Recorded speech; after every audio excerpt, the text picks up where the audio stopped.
Yes, now, and welcome back to season 3 or even episode 122 of the Top Loaded podcast. And we had a week's break. We are back, still enjoying the football. Sadly, Jason's here and his Spain team is still going, but we'll get to him Gonna in a win. second. Most of all, and that's thanks you yet again to Further Down Space for powering up this episode of the Top Loaded podcast, whether it's hobby needs, custom card stands, whatever it may be. Go and check out their website and use TTP10 for 10% off everything. And before we introduce a very special guest, we're going to go to someone that is more familiar with all of his dressing gowns in the back. Obviously, Jason, obviously everyone knows him as ElToro, but Jason, how you doing, my friend? I'm doing all good, keeping well. Thank you for having me on the podcast again, probably 20th time. And I'm guessing, I think everyone's seen the news that I will probably be on here a bit more often. Unfortunately for you guys, you've got to be listening to my sexy voice. No, happy to be here and excited to get this one. I think this is probably going to be my favourite episode to date, I think. Oh, 100%. And like I say, this is a well overdue special. And this might as well go straight into it and introduce our first, making his debut, getting his first call up. I was going to say he's getting called up to the English team, but with his top on, it's more like the France A team. So we've got to say a bonjour. But obviously, JW7 Collectibles. Josh, how are you doing, my friend? Yeah, not too bad. This top though, like, come on, that is so much better than any England top produced. I've got to say, I think it is one of my favourite kits I've seen Nike do for a long time. Throwing it back, whenever I see it, I just still see Platini in it. Like, it's just, just a bit of class to it. But we're going to have to give Jason his 2 minutes of fame. Spain ain't looking too bad, are they, Jason, at the Euros? All I'm saying is Nico Williams. I said it. Look at my post about a year and a half ago. Nico Williams is the guy. I think he's going to go Barcelona. But, mate, okay, I'm going to hold my hands up. I said at the start of the tournament, Spain won't do well. I hold my hands up. I did say that, but wow. Oh, it's just beautiful, mate. Lamine Yamal was 16 years old. Mate, what was I doing at 16? Not that. But no, Spain are doing very well. Obviously playing France in the next game on Tuesday, which I will be watching. But I think it'll be a tough game. Like I always say, you can't, count out the French when they do have Mbappe on their team. I know he hasn't been the best, but it's Mbappe. He changed games. So hopefully Spain go into the final and basically win it. Yeah, it'd be a shame when Jason's crying next Sunday when England score a last-minute winner. But we're not going to talk about that just yet. We will want to watch watch it on. But we've got to talk about what we're here for, and that is the vintage world. That I suppose you could probably do 50 to 100 episodes with ease. But if we start with you, Josh, obviously before we go into depths of all different bits of vintage, what brought you to the vintage side of it? Because it's an ever-learning process. So is that a part of it? For me, every time Jason says something about vintage, it's just something new, and that's quite exciting. Yeah, I mean, I wasn't always a vintage guy. I was into the modern. I actually got into it through Kev for sports trading because I bumped into his shop in the lanes in Brighton, and hit it off there and ended up working with him, which was great. But he kind of introduced me to the more historical side. All of the old Panini World Cup stuff. He had so many great pieces and sealed packs from the 70s. Yeah. But what really kind of changed it for me and got me involved in it was more about like the historical significance behind it.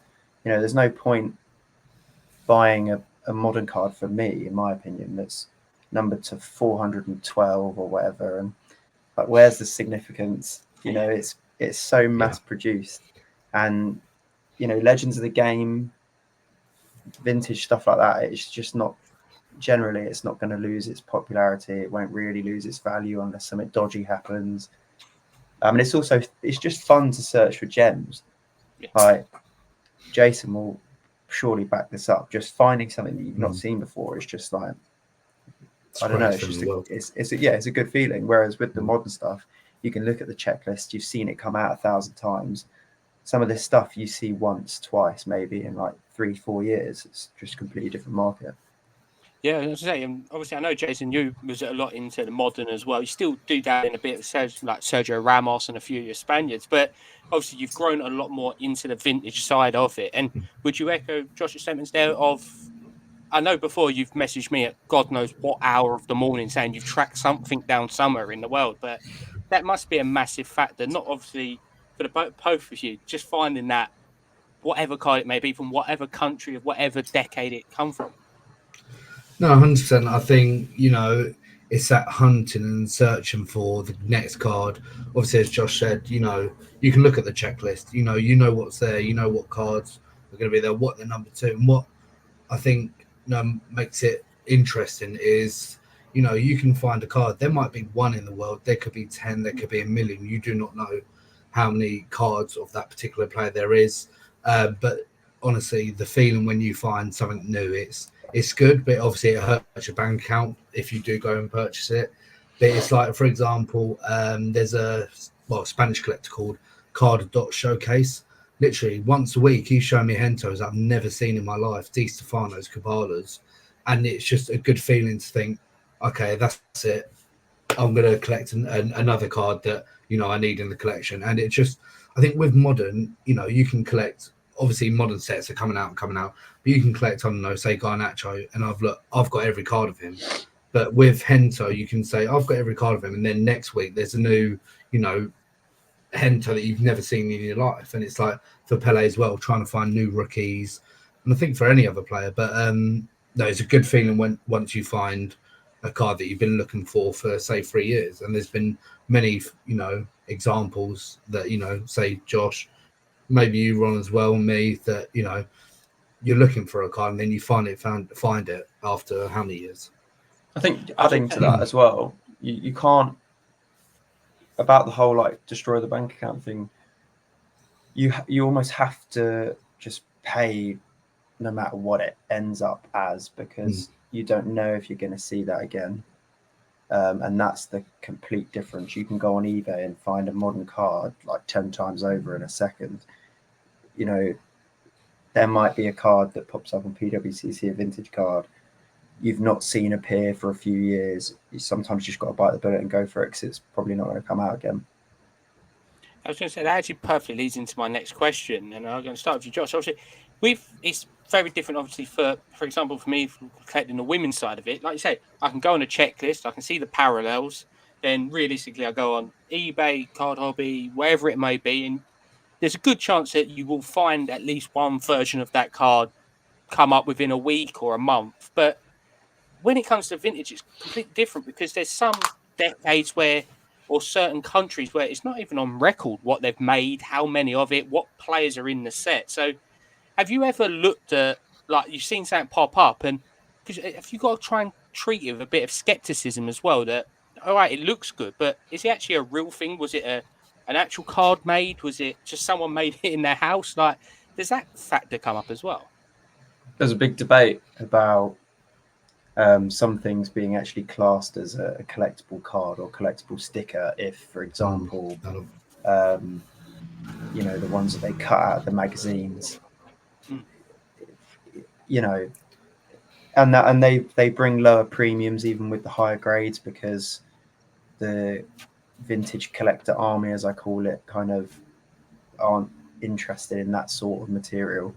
But I've come across quite a few now where, because I haven't been able to find anything about it, I have debated it. But obviously the people that are doing all the research at places like PSA have seemed to be all over it, and they're quite good at it. But I've got quite a few that are just pop ones, and I've not seen any other from the supposed set that it comes from.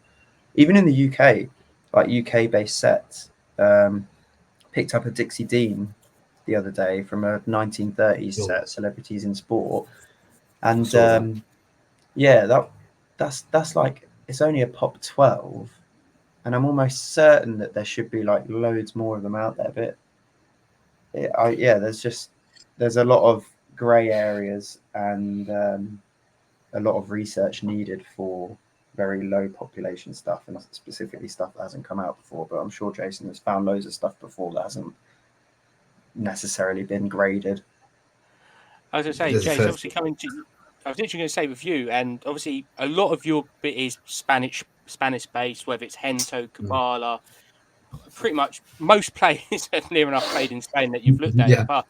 But there's some specs. I know you've sent me pictures before, whatever website it may be on, and you said I never knew that existed. But there was one that you sent me, and it was exactly the same front, but then the back was different. So, like, how do you go about that? I think there was one was printed on the back in red, and one was black or something like that. But like, Oh, there could be different versions of the same card. But obviously, for us now, it's quite easy. It'd be one's a red parallel, one's a chrome, and one's paper. But like, how do you go about that as well? Because I know, like the Bulgarians, like we'll get into actual sets in a bit, but there's so many different depending on the part of Spain, or if it come from a chocolate bar of comparison to oh, soap or whatever it was. oh, I think I remember actually. It's like Yeah. especially Spain, most cards you'll get from, obviously cigarette packs like they normally do in England and everywhere else. But you can get in chocolate packs. You can get it when you get 3 coupons in the shop and you've done the washing or whatever. They give you a card. It is weird. There's a lot of cards that, for example, have got a blank area that you can stamp when you've done, I don't know, you're washing, hoovering, whatever it is. Obviously, if you've been to the laundrette or stuff like, it's gone very weird. But it's stuff like that you think, imagine if I'd done my laundry a bit more often in the laundrette, I could get, a bit more Kubalas. But no, but no. I think, for example, there was one that I think I remember that Josh actually is trying to complete. It's the Grinches of where they got the flags. ElToro, Saravan, That's the it. Garincha, yeah, 1962 Rainbow. So, for example, yeah, a rainbow from 1962. That's unheard of. But I believe, there's like yellow, red. It's like stuff like that. I think it's quite cool. And someone says, "Oh, you do vintage. You can't do rainbows." Let's live in proof you can. Yeah, I suppose like that's obviously a more of a modern collector's thing, a rainbow.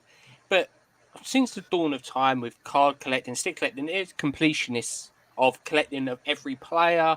But coming over to you, Josh, obviously I know obviously if you're collecting of a Brazilian background, which could be a lot trickier, could imagine trying to find some of these cards. Because when I think for anyone who never actually looks, have a look on PWCC at sometimes. So just have a look at the soccer section and go from oldest to newest. That's the best way to sort them filters. I don't care what anyone tells me. And I look at some of these Brazilian ones.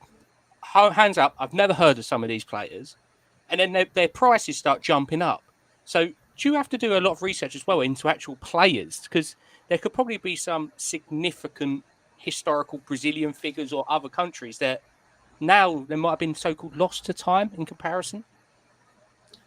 Well, with Brazil, luckily, in the anywhere between 1950 to 1970, almost any player has some sort of significance, whether it's World Cup, Copa America, or what they do in their leagues in the South Americas, or But it's tough because there's a lot of people out there that collect Brazil just because of Pele. And then there's the diehards that collect Brazil, the really high-end Pele, and then all of the other kind of extra players like Didi, Santos. And that's what drives the price up because they've already got the top Brazil cards that they want. Now they're just picking up the extras. And, it's easy to collect vintage players that are really popular, and that's great if you're getting into it for the first time and whatnot. But if you're a seasoned collector and you want something a little bit different significance, so for example, I collect Santos, who was, he was a fullback, but he's considered the first wing back that there ever was, and he was a unit. There's a special game where he won man of the match, player of the match, and he was only on the field for 25 minutes. Things like that, just the bizarre things, and I think that's really unique. And there's a couple more people getting into it and understanding it, and that's why his prices are starting to go a bit mad. And there's more stuff coming out where it's like pop one, you never see it, and that's kind of driving the price up as well. But I think for a country like Brazil and vintage, that's a good place to start for most people. And then Spain as well. Like Spain has got some really wacky designs, and some people are just really into that. But yeah, I was going to say, especially you, Jez. I think funny enough, a lot of people don't understand when it. Obviously, they know the stadium, the Santiago Bernabeu stadium, but they don't realise it was actually a player called Santiago Bernabeu. So, obviously, for you and your upbringing, you grew up with the Spanish heritage of like the legends. Obviously, there was like a gap in between the true legendary teams and obviously the modern 2008 onwards legends. But when you do go back in time and have a look at Bernabeu, and some of the stories you've told me are incredible. So, when you was researching a lot more into Spanish football history, was there any players that you come across that you might not necessarily have known, but now you're like, yeah, this person's right up there for me? Probably all of them. Like for example, I think it was Pachichi. Now, that's probably a familiar name for people who watch Spanish League. Pachichi is obviously the award that you get for the top goal scorer. For England, obviously it's Golden Boot. So the Pachichi Award is named after a player called Pachichi, played for Atletico Bilbao in the 1910s. Only played for, I believe, 5 to 6 years, and I think he made 3 appearances for Spain. But I think he's one of the top goals. Well, he was top goal scorer at the time, and he was basically the best player at that time. But I believe he had to quit football early, and I think he died in a car crash. And he obviously, in his memory, obviously made the Pachichi Award. And I think there's, a load of other things like Santiago Bernabeu. I knew the stadium, but I didn't know the player. And he actually used to play. I believe he used to play wing back. Used to play in the defence of Real Madrid. And obviously, after his career playing football, he was a good player. Don't get me wrong; he weren't the best, but it was one of the good ones. He actually became the chairman of Real Madrid, and that's when they won the 5 to 6 Champions Leagues with Di Stefano, Puskas, Hento, Coppa, Didi, like all these great players. But I think, one thing that I know it's a bit off topic that a collector, a friend of ours, I believe, Seb, and he always said, people who get into the hobby, they start off with modern, then they slowly go to vintage, and then they slowly get a taste of pre-war. And I think that is true. For me, I collected modern, Ramos, I still do, Messi and all them players, and I slowly go into vintage, and then I'm slowly going to pre-war now. So looking at the English side and the Spanish side, like Paulino Alcantara, Samitier, Pachichi, Bernabeu, Belahuste, all these players like that. But no, it's interesting. I think it's good to learn about other players. These players, they weren't making a lot of money when they were playing. They were, probably had a second job. They were playing on rough pitches.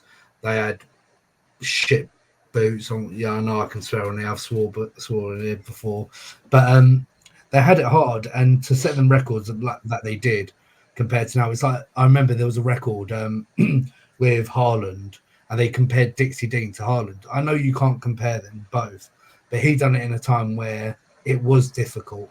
And obviously they could say our defenders weren't at their best and all that, but I think that's a load of rubbish. And I admit I used to be one of them people that used to be like, oh, God, that was a bad one.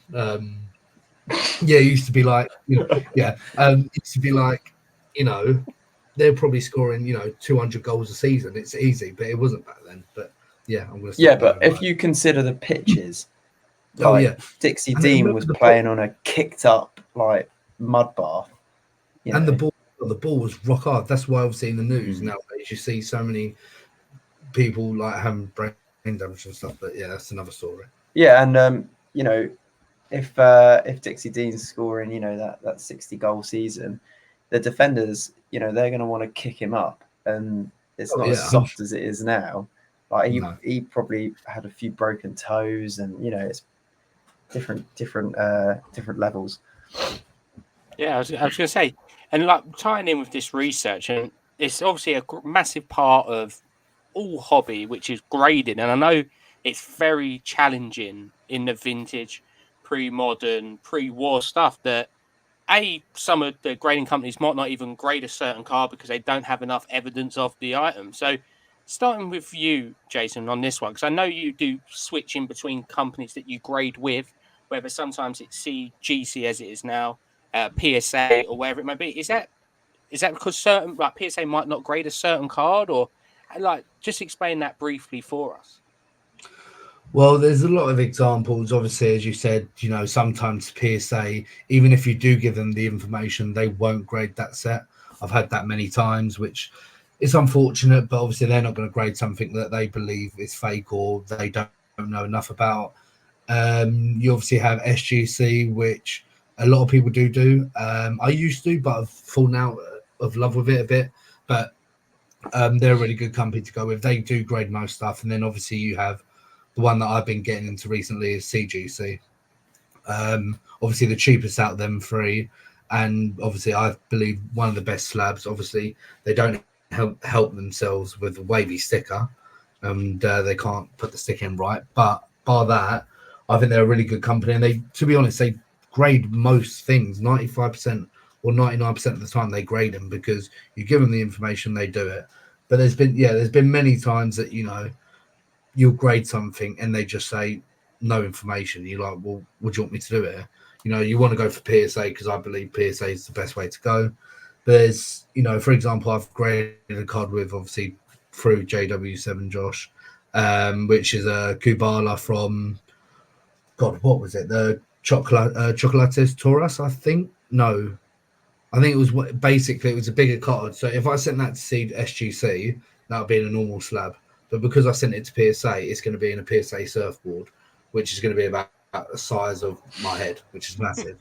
So yeah, it's annoying. But normally for me, if you're looking to grade with vintage, PSA is always the way to go. Vintage, pre-war, modern, anything PSA is the way to go. Obviously, Josh, I can see behind you there. You're doing a brilliant advert for PSA there. But obviously, I know you've done a few different PSA subs. So for you, is it a case of if they grade it at PSA, you will just send it PSA?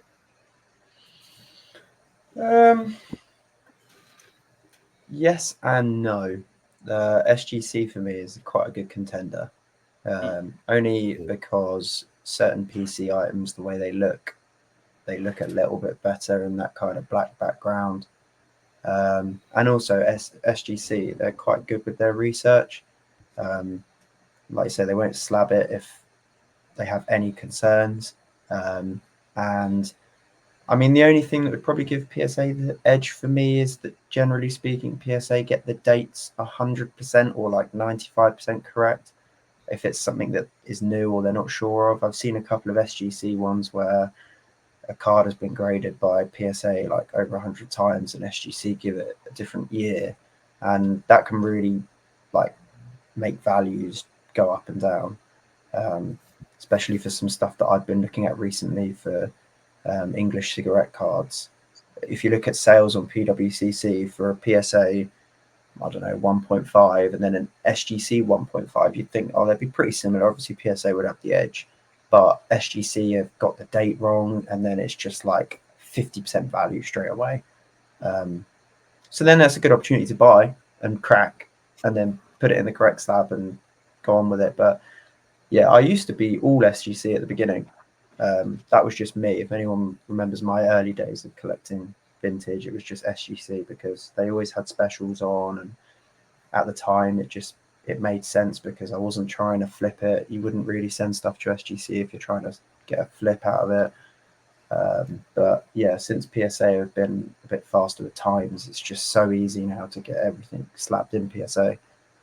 Yeah, I was going to say, you just alluded to there about the actual dates that are on the cards. And when it comes to these vintage ones, especially your likes of Pele's, Maradona's, where sometimes there's a question mark over their rookies. And that 1 year could make an absolute massive difference between it being a second, third, fourth year, potentially even rookie, or even sometimes, which has happened, that everyone believes a certain year is the rookie, and then someone claims that there's a card come out from 2 years before it. So, Josh, with that one, it could massively impact the market if a PSA said this is, for example, a 1965 and someone's rookie 66. That the whole landscape will shift towards that card. I don't know if there's been anything that actually happened like it, or I might have just created a scenario which hopefully won't happen, but potentially could. Well, there's so many examples in vintage of a new rookie being found that destroys the values of the ones that were there previously, like Yashin. Yashin hasn't got like a rookie anywhere near a rookie, in my opinion. Like, what is he got, like 7 or 8 years? He's already played, and that's like the earliest they can find for him at the moment. It's a bit wild. And then before we started this, when we were talking about the Pele Alifa from the 58 set and how we, you know, on record, I didn't say this being a Brazil collector, but how you both kind of like called it rookie, and you know, and then there were so many people buying into that, and they were paying like easily 6 figures each time for these higher grade ones, and then they go and find 2 different 1957 sets, which just they didn't destroy it because people still consider it a rookie, but because those 57s are so hard to find, people are still happy to pay the premiums for the 58. But that's just a prime example about vintage collecting, where if you're not careful, you can get destroyed. But luckily, there's, you know, if you're talking about popular players that people collect, generally the rookies have been found. Yashin being a major exception. But for me, collecting vintage Brazil players. Actually, a good point here. PWCC, I love them so much. Like, PWCC is my go-to. No, I know what you're going to say. They've always got loads of stuff, right? But if you go to buy Garincha, for example, this is like the most common, like, laughable offense. And I'm actually sure that it's no one at PWCC's fault, because you can edit your own titles if you choose to sell something, right? Garincha 1958 is not a rookie. Okay, it has rookie in capital letters when you buy it. That is mis-selling. That is not okay. It is unbelievably hilarious how so many cards have rookie capital letters shoved in the title on an auction site, you know, a professional auction site, and it is no way near the rookies. Like, I fell for it once. Early days of collecting, I fell for it. A Brazilian player, I can't remember who it was. I think it was, I can't remember. It doesn't matter. But it turns out it was 8 years later. Oh, Jesus Christ! And you know, it just brings up such a prime example of, do your research before you grade, before you buy a grade. Just, it is so essential to look up the player. Even, it's not even about looking up sales or this, that, and the other. Go and look at the player. Go and see when they started their career. Go and see if that's actually a legitimate rookie. And if it's not, if it's a year behind or something, and there's no other earlier cards, then decide to yourself, am I going to take a gamble at paying this premium for this supposed current rookie when it's not? And then, you know, going from there. Yeah, I was going to say, obviously, with Jason View, one of the main people you do collect is Paco Hento. And I remember before we was having a conversation about him, and I said to you, like, obviously, I said, does anyone actually know his true, not like true rookies very hard, because a lot of them will come out in the same year. But I remember you've said to me before, yeah, all right, I think there's like 3 or 4. And then you come back to me in about a month after and say, actually, I think there might be 6 or 7. But like, when you're individually researching a player, how do you personally go about seeing what they have out there? Obviously, you can look on like pop reports for PSA. If you want to spend the time of looking at some of the other companies' ones, which are not always the easiest to go through their pop reports, there's obviously eBay, PWCC, Goldin, depending on the type of card. But how do you go about looking into a player or a certain set?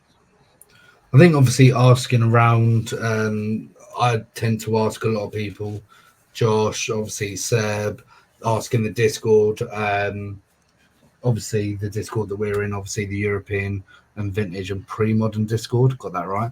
And obviously you've got El Ray's Discord as well, asking them. You can obviously look around on eBay, Twitter Collection, which is essentially Spanish eBay. You've got I think a lot of people, they've made pages for like pre-war Spanish stuff, and it's literally got every year possible, and it shows you, you know, that, I don't know, for example, Scott has added that Paco Hento is in this set when no one knew, you know, that he was. But with the Paco Hento rookie, there's a lot of stuff that's been obviously released in 1953, which is his rookie year. Obviously, you got the Bruguera, you've got the Arga, you've got, I think, 3-4 other sets, and it's like, I don't know what the rookie is. It could be one of these, but I don't know what actually got released first out of all of them. But yeah, no, obviously ask around. Don't be scared to ask people. They're not gonna they might get angry at you, but 9 times out of 10 they won't. But yeah, just look around. I think obviously if you guys listening to this want to know anything, just message JW7 as well. But I can link some websites, to show you that there are some rookies that you've probably never seen before or stuff like that. Because there's been, I think in the past week, I've seen 2 cards I've never seen before and appear. Yeah, I was going to say, talking about the community and the Discord, obviously, Josh, you're a perfect person to talk about this too. Obviously, the one who set up this Discord, which I'm in, I'm a glancer. I just sit in the stands and just watch what goes on, all the chaos. There's been some crazy stories in there. But what made you set up this Discord and try and grow a community within UK/Europe and obviously beyond, but with a focus of the UK and Europe? Well, I was just sitting there one day and I was just thinking to myself, it's great having all these Discords, more American-based Discords. I'm in quite a few, and sometimes getting deals done over the pond, as they call it, is quite difficult, and it all just seems a bit, I don't know, far away. If I was to put it into my own terms, none of it just seems real, because I'm not going to ever probably meet up with half the people that are on those Discords. There's no kind of real connection there for me, as fun as it is, and you learn different things being in different areas. I just thought to myself one day, well, if they can do it there, then why isn't there anything here? I know so many people that aren't in those Discords that are in Europe that are collectors rather than flippers. And I started, Jason, remember, we started with just an Instagram chat because I didn't think it was going to be a big thing. I just thought I'll get 20, 30 people together. And then an hour later, there was 75 people in there, and everyone was talking over each other because it's one chat channel on a direct message. My phone was overheating. It was a nightmare.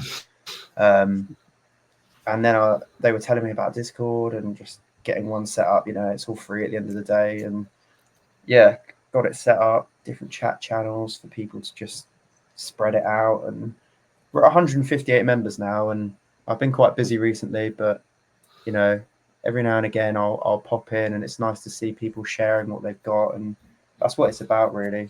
I've not made it for any other reason other than people to just connect with each other on different levels. And I've met so many new people through it, both online and in person at these shows, and I've seen people get into it, come away from more modern, get into the vintage side, just because there's this collector base on the Discord that is a bit more solidified. It's not your random breakers that over Instagram. These are people that are reliable sources for information. I've got a couple of guys that I'll just go to about Brazil stuff if I'm not sure. I know that there's a German army in the Discord of some absolute legends with unbelievable collections. And yeah, I mean, the Discord was just designed for making connections easier, deals easier, meetups as well. It's a bit of fun at the end of the day. Why not chat with other people with similar interests and similar collections, and then help each other to build master sets and things like that? But I got to give a quick shout out to German Cards. The GOAT. German Cards, bit of a Discord goat at this stage. Literally every day he comments in his, I'm going to call it his pre-war goalkeeper channel, and every day he puts something new in there, and nobody knows anything about this other than him. But that just goes to show, he was a bit of a hidden gem, and now he's a fan favorite. And that's kind of it's just nice to have those sort of moments, Honestly, every day. And but sorry to butt in, but you're learning so many things, and it's I'm just looking obviously on my other monitor, but he's got one today, one yesterday, and it's Hans Jacob. goalkeeper. I've never heard of this goalkeeper before, but because he's explaining it, I've learned something new. I was going to say that must be such a massive factor as well with this Discord. Is with with vintage mark, there's so much to collect. Like you say, there's stuff you've never even heard of or seen. Jess, do you ever get inspiration seeing another like card or a sticker, whatever it may be, and then you're like, oh, you know what? Did they do one of the players that I kind of collect in that set? And then you go and look into it even more. FOMO. Oh, Mate, honestly, well, guys listening, obviously Ron as well, you know, if I see something, that means it'll be my new PC. I've dumbed down a bit, but mate, honestly, recently I've been collecting pre-war English. I don't know. I've been collecting. One thing I realised, obviously, I support West Ham, and there's not a lot of pre-war West Ham stuff, which is a bit sad. But obviously, I've been collecting that. But no, there's many things that I've seen, especially in the European, obviously pre-war and vintage vintage Discord. That I see something like that, and I'm like, that looks good. I want that, and then I look at the price, and then it's a couple grand, which I don't have. But no, there's a load of people in this Discord that has beauties and shows different type of cards, stickers to collect. For example, I think it's Stretford End. That's it, Stretford End cards. Really good friend of mine. Talked to him quite a lot actually, and he posted on his Instagram that was a Bobby Moore card or sticker that was actually Cadbury, and I thought that was quite. I've never seen that before. I'm going to be looking that up because obviously that's my two favorite things: chocolate and obviously stickers. So can't go wrong there. So no, obviously collecting. Obviously you find new stuff, and when people do show off their things, it makes you want to buy. There's so much variety. It's crazy. You've got obviously French pre-war, French vintage, French whatever, English pre-war, and it's like you find. I found a card. I wish I could put a picture on screen. It was a Bobby Moore from a Yugoslavian set, and it's called Bobby Moore, Bobi space MUR, and I was like, I've never seen that. Bobby Moore, who's Bobby Moore? But it's so cool. Like, imagine getting a set from Yugoslavia, which doesn't exist anymore. But oh mate, it's so much. Like, I need to find that card, but it's quite expensive. But if you compare the ideology behind the more desirableness of a unique set find like a Yugoslavia set for Bobby Moore and compare that to modern collecting where you have a set like Futera which people just hate and aren't interested. I just find that so uniquely strange and odd that the values behind collecting for vintage and modern are completely opposite. It's like Arda Güler, all of those Turkish cards that came out for his supposed rookie, right? And everyone was quick to shun them and say, oh, it's just a load of rubbish and that. If you put that in vintage perspective, let's just do the Pele one, for example. You've had the 58 for ages and then 257s pop up. Everyone loves it. Everyone wants to get in on it. Everyone wishes that they could find it. I just find that so funny. I was going to say, I've always seen, like, just comparing it to modern is so different, like, especially for the men's side, because you've probably got 150, 200, 300 one-of-ones of a rookie. Like, and that's just their first year. God forbid, when in there, like, if you look at Cristiano Ronaldo, who's played for 20 so years, he's probably honestly got about 2,000, 3,000, 4,000 one-of-ones.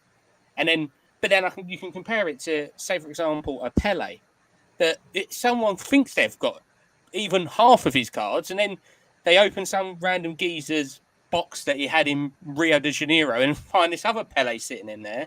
And then surely there's got to be shifts as well within the landscape, Josh, that someone could be like, right, I've got all the really nice Peles, but then a new one comes out and it's kind of like a holy grail because that could be the only one on existence. And now that's a big chase. And like you said, with Brazil, obviously Pele being a big name, some people have deep pockets as well that it's impossible to even comprehend putting a price on something.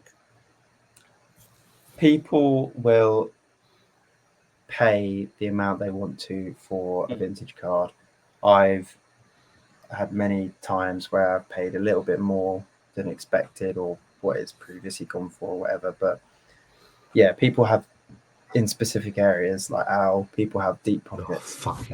Sorry. And you know, and I know people that collect the same sort of thing as me, that I know that, you know, they'll outbid me any day. It's just whether I'm lucky enough to get the final bid in. But yeah, it's I could sit here for hours and talk about pops and that, because I watch, especially for Brazil, pop counts religiously and graph them, and you know, when is a good time to buy. So, you know, like you say, if someone opens a box and then a couple more pop out and they get graded, and you know, if you're a collector, like PC Brazil for me, I don't care if the value drops and if 100 get found. I've got one, so what?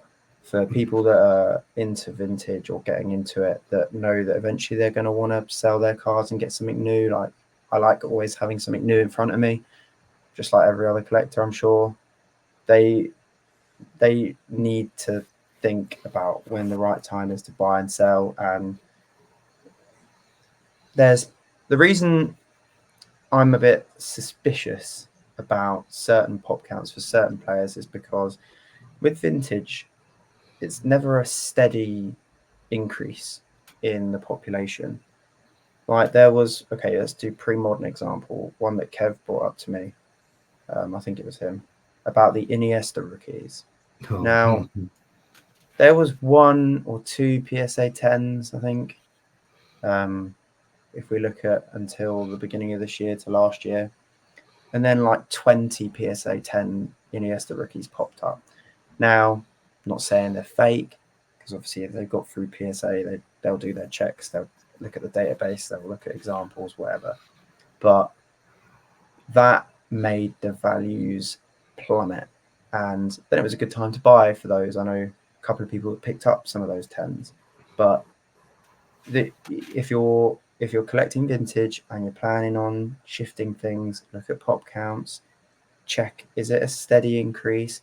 Has this one not been surfacing for a very long time? Does that mean that we're going to see something dramatically appear? Are we going to see 10 at once, 20 at once? Am I buying a card that's really in demand at the wrong time? For example, the World Cup coming up, I just feel like Pele, Maradona, Beckenbauer, those sorts of players are going to be the most popular ones, obviously, especially for vintage. But yeah, you've got to be research efficient. There's so many apps that you can use out there to kind of guide yourself through it. Generally speaking, I just keep tabs in an Excel document just to make sure on a couple of things, like especially the Santoses that I have that are pop ones, because it is a nice feeling knowing that you currently only got the one graded. But I'm sure there's some diehard collectors out there that have got a lot raw. So that's another thing to consider. Are you speaking to someone that you know has 30 copies that are raw, and if they go and grade them, is your price going to plummet? You know, could talk about this for hours, but yeah, you've got to be really savvy with the research. I was just saying, like, kind of going on to what my last talking point. Obviously, both of you being UK based is very tricky at shows, because obviously I've walked around quite a few different shows with Jason. Obviously, with the focus on looking for vintage, and you probably have always got a handful of the same vintage vendors at the tables, whether it's like one of yourselves, if it's I think we've seen it, but there's quite a range between people who've just got flick throughs of maybe starting at £1 going through, which are fascinating to look through. But then you could go to another table and they might have a Pele rookie on there or whatever it may be, and it goes into the thousands. So it's quite a wide range between this low end to the high end of someone might have bulk, they might have thousands at £1 to 20, £30, but then you might go to a table, might be a few really high end cards. So, Jason, obviously, is it tricky at UK shows? Obviously, you've been to a few different ones now to get the gist of it.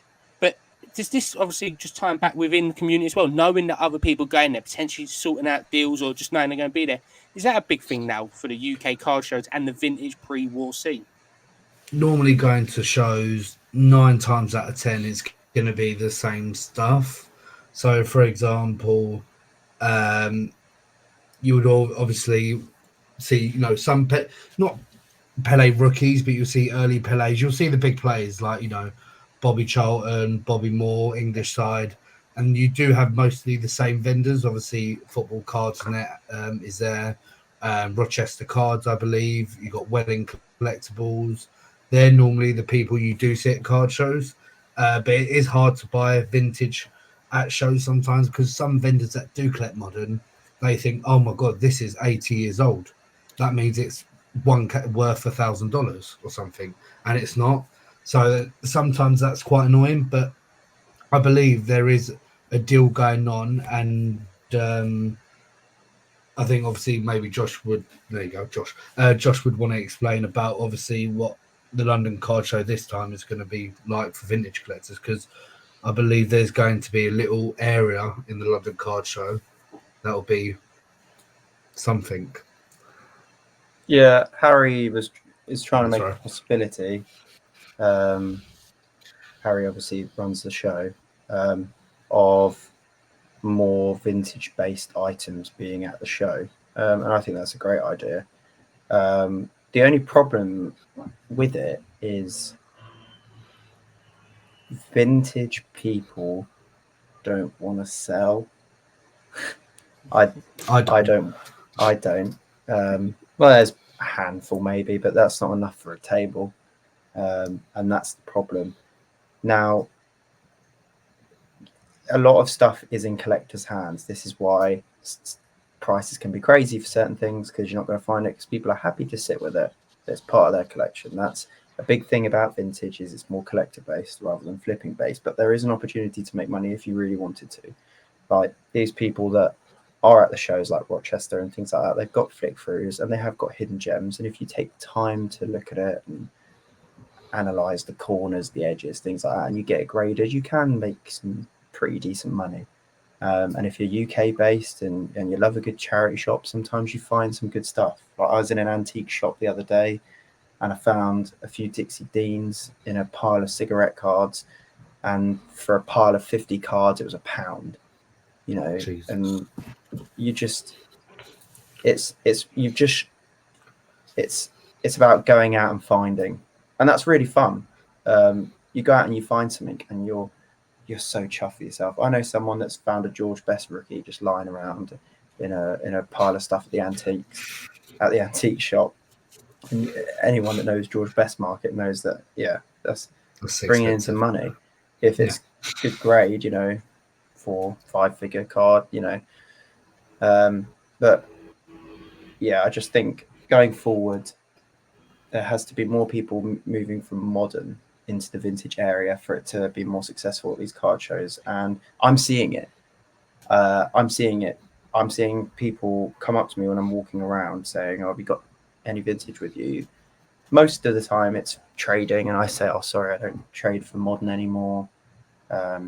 But I've definitely heard a lot more talk and seen a lot more people actively out there seeking this vintage pre-war, pre-modern side of the market on the basis of holds its value quite well.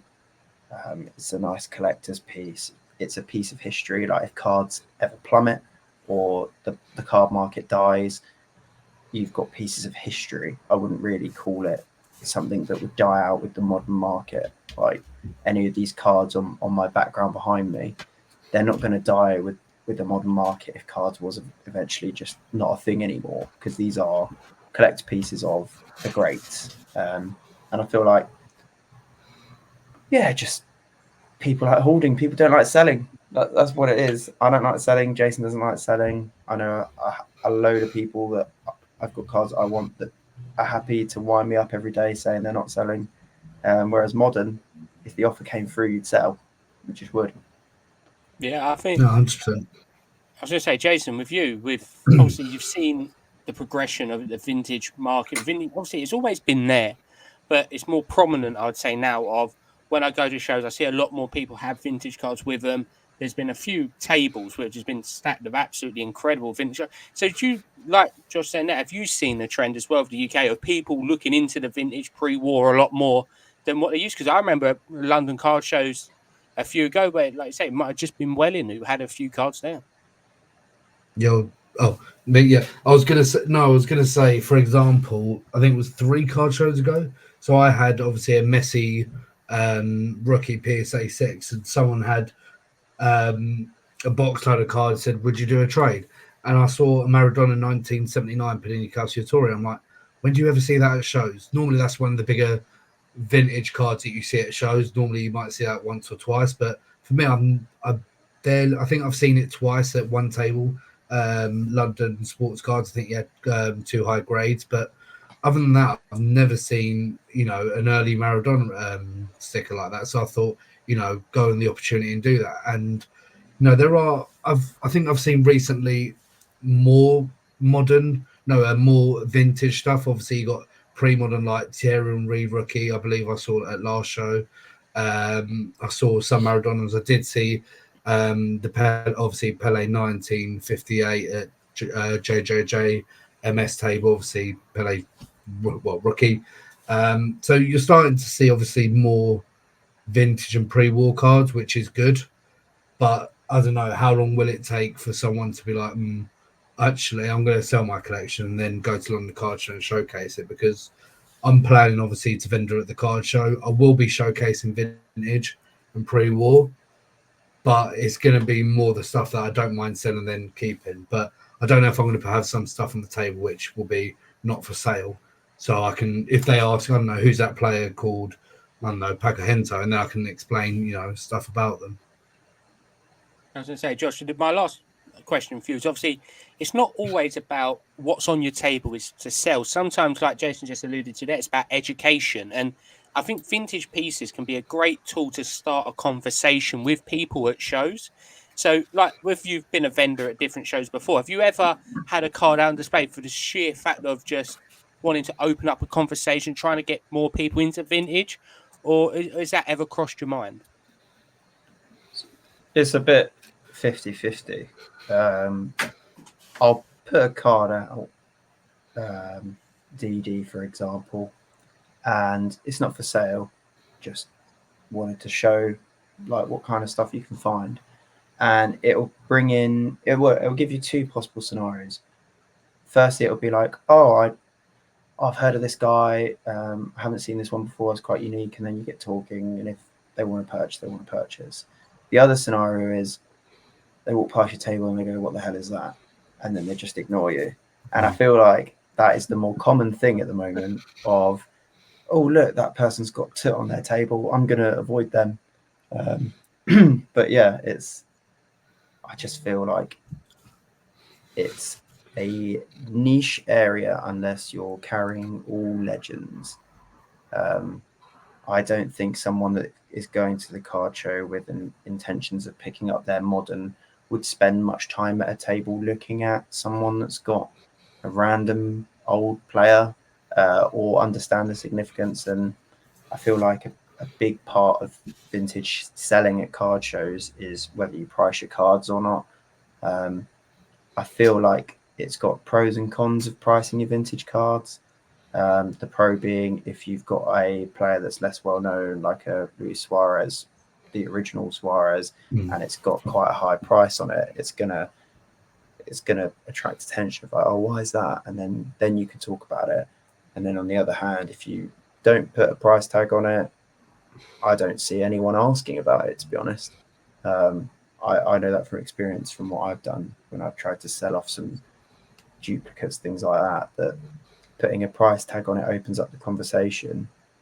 Sometimes puts people off, but yeah, it's certainly an interesting area and it's up and coming, but people need to do more research, learn more about it. And if you've got old stuff and you're trying to sell, I would say at the moment that it's just about those known legends. Even Yashin can be a bit of a grey area. People don't know him as like the Ballon d'Or keeper. and because so many of his sets spell his name differently and with a J, with a Y, yeah, it's just such a vast space, and it takes time to learn. And yeah, people that are collectors of vintage will often go to card shows and sell off all their modern, so you won't see the vintage side of it. But it'll come in time. It'll come in time. People won't have any modern left. They'll realize the modern game is a bit weak. You know, my newest card I have now is dated 2018, and I've only got one, and then it's 2016, and I've only got one, and then it goes down to like the early 2000s. So, and anyone that knows me or looks far enough down my Instagram will see that I used to collect legend autographs from like the Mosaic sets and things like that. But where's the relevance? Okay, it's a great auto, but it's Mosaic. It's they've signed it after their career's finished. It's not tied to a point of history. And obviously, Jason, you are a vendor at the London Card Show. Sunday, I believe, you've got a table. So what's your plan with the vintage side of it? You're going to basically just spunk all your cash on the Saturday and then just try and recover something on your League of Legends bin and trash cards, or what they call? Exactly. I'm going to have some League. To be honest, I actually want to put some League of Legends cards on the table. I'm not going to speak about League of Legends because that's not what the episode is about. But no, what I'm planning to do is obviously have on Saturday look around. Obviously, you got trade night. I think for me personally, walking around on the Saturday is better than walking around the Sunday, just because Saturday is where it is. You know where it's at. It's busy. Everyone's going on the Saturday. It's the busiest day out of the two. But probably just look out for any vintage. I believe Welling will be there. Football Cards Net will be there. I don't know if Rochester is going there, and obviously if we're he is perfect. There you go. And I believe there obviously will be an island just for vintage stuff. I'll be going there. So yeah, just going to be buying some vintage stuff, and then on the Sunday we'll be trying to sell probably 90. Well, I'll probably do 70-80% modern, and then the rest will be League of Legends and vintage. But no, I'm going to obviously showcase a lot of vintage stuff.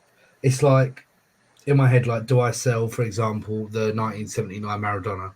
Do I sell that, or do I sell, for example, other things? It's like a lot of people say, "Oh, why'd you put it on your table if you're not looking to sell?" And it's, for example, I'll show one here. I don't know if you guys can see it on screen, but like this Pele, you think Pele, big name, is going to be high pop everything. I think Josh knows more about this than me, but I think this is like pop 22. It's such a unique one that I used to have one. I'm a bit sour that I got rid of it, but basically that is what I would consider the earliest redemption card. So you obviously get these redemptions in modern now, but for that you had to buy a magazine. It came with playing cards or playing card types, and then you could redeem a collector's card, which is what you've got there. And I don't know exactly what it is now, but when I had it, it was less than pop 20. And for a Pele, that's like wild. Like the Pele that I've got on the screen there, that's like over 100 easily. It's one of the most like popular ones, but yeah, something like that is really rare. I've just checked. It is pop 12. Well, no, actually, no, it's not. No, it's not. I'm lying, guys. It is. Well, it's 12 higher, and it's. Oh, here we go. Yeah, so it is pop 24. Yeah, 24. So, it's been a few. It makes you think. Well, that's so wild, isn't it? Like, there's so much out there. Like, oh god, like pop 1, like Pele less than 5, Garincha 2. Oh god, it's so wild. It's so wild. I was going to say, I think you can just tell by obviously this hour that we've been on this podcast that you only it's like an iceberg. Like you might only just see that 5% of it, which is mainly people talking about your Maradonas, Pele's, Beckenbauers, and the top names. But when you just scratch on the surface, you realise how much more there is going on that you'd have no idea. For a person like me, that someone who's not really in the vintage world knows about it, but not enough of it. And I think I can definitely say that a lot of people listening to it be fascinated by what's come out and what's been said. And no doubt, I think, as you said, there's so much you can talk about that we're gonna have to come back in a few weeks, couple of months. God knows what would have changed in the landscape of vintage then. What cards might have surfaced, what pops might have changed, what just anything can happen. But it's been an absolute fascinating conversation, and no doubt, like London Card Show is going to be great catching up with everyone again. And just so people do know, if they're not in the Discord, like how about do they go about getting in? Because I would obviously massively recommend them joining it. Oh, it's so annoying because the invites expire.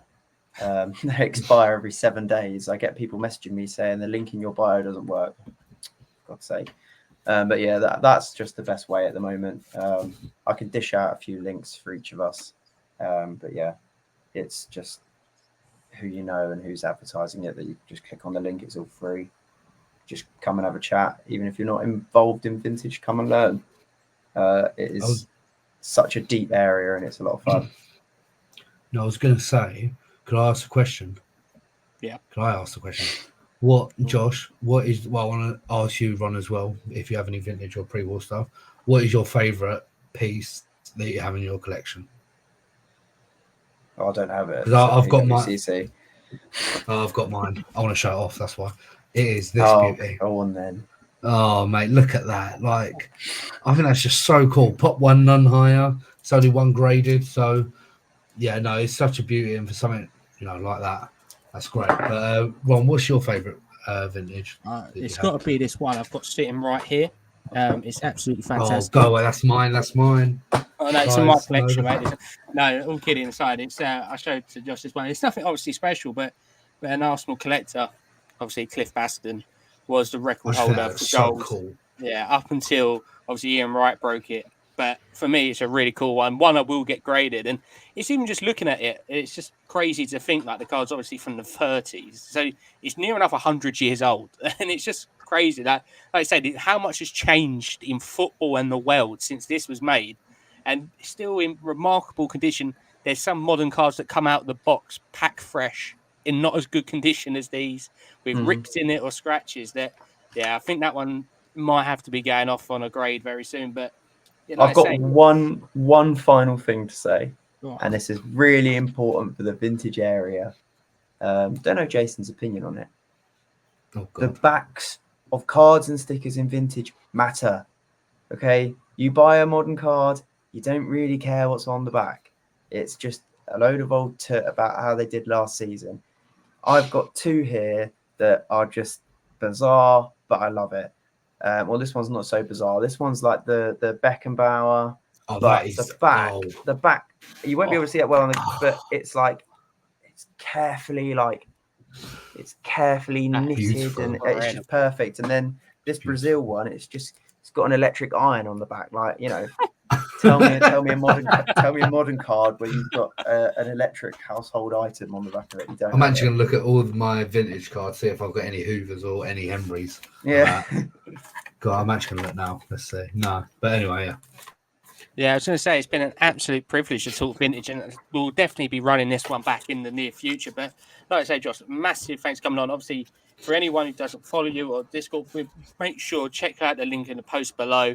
It will take you straight through to his Instagram page where, like you say, you can find out the Discord, but also check the collection out. And if you do want to do a deep scroll and see when he actually was a modern collector before he see the light of vintage pre-war and all that. But Josh, massive thanks for coming on. No doubt we'll get you back on and look forward to talking a lot more in the future and at shows as well. Yeah, good stuff. It was good. Yeah, I liked it. And Jason, well, I don't have to give you a spiel. No doubt you'll probably be on again within the next few weeks. But like I say, Jason, massive thanks yet again for joining and also joining the team. A massive welcome on board. And look forward to having a lot more episodes with you in the future. Oh, honestly, your listening, well, like, your streams and stuff is going to go so high now because you've got a famous YouTuber. No, I'm joking. No, I'm happy, obviously, to join the team. Obviously, I'm a bit nervous still.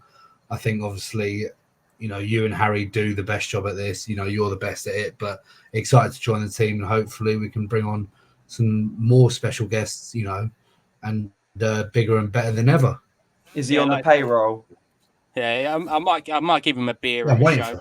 Yeah, he can have a beer. He won't say no. He Oh, won't say no to a no, beer. He no. sets his size. That's his heights really well. Like if he had an agent, Estrella, he might get a couple Estrella, of. There you go, Australia done. Right, easy. done. Payment sorted for everyone.